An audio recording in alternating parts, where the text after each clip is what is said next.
So I think it's really important that you first check that your client has the right physical condition to do instant inductions. Yeah, because when that client was suffering from a whiplash a few weeks ago, then of course you're not going to perform a shock induction. So I think that's really important. So I always ask my clients if they have any problems in their neck, the shoulders, the hands, because when you do an 8-word induction or the Rob's flip-flop induction that I'm going to show you guys later, then, and when they have like an injury on their hand, you can't use that specific induction. So I think it's really important that you check that your client is physically okay to do that induction.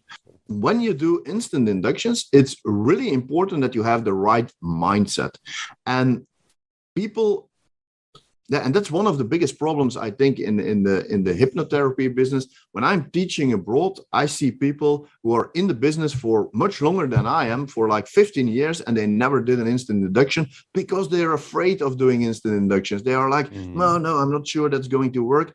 But it's really important that you practice them a lot, and I will explain later how you can practice instant inductions with a paying client, without a paying client knowing that you're practicing something, so that's a win-win for everybody.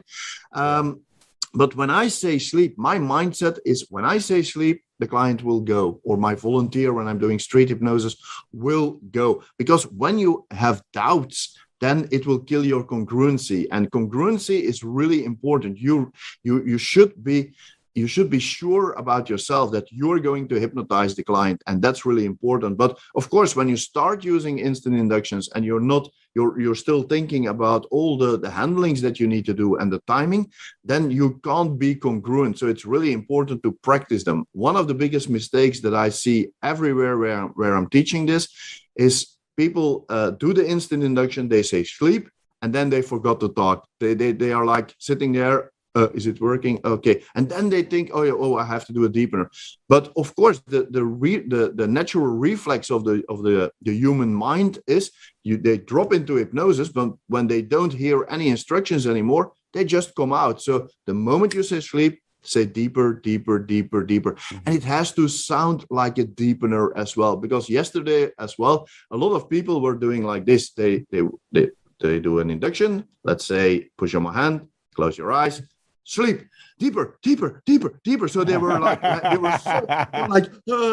what's going on here? Of course, it was the first time that they were doing this induction really live with somebody, so that's normal.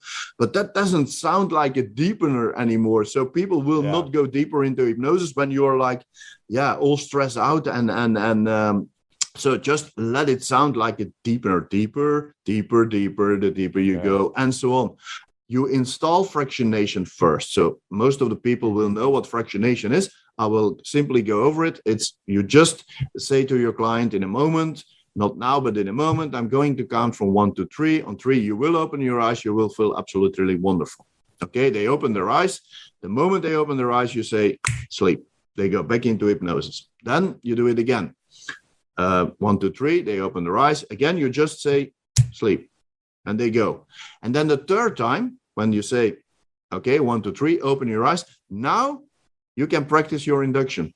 So in the middle of your session, you just practice an induction that you want to learn, that you want to practice.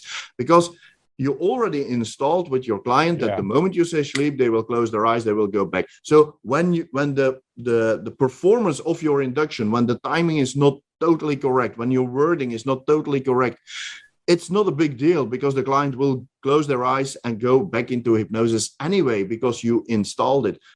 I think the mindset and the confidence is everything. So you just, a lot of people ask me, how many inductions do you know? I know like 30 or maybe 40 different inductions, but I only use like 5 on a regular basis. And I think it's really important. You don't need to know 40 inductions. You just need a few inductions that suits you, that are really good for yourself, that you feel comfortable with. I think that's really important.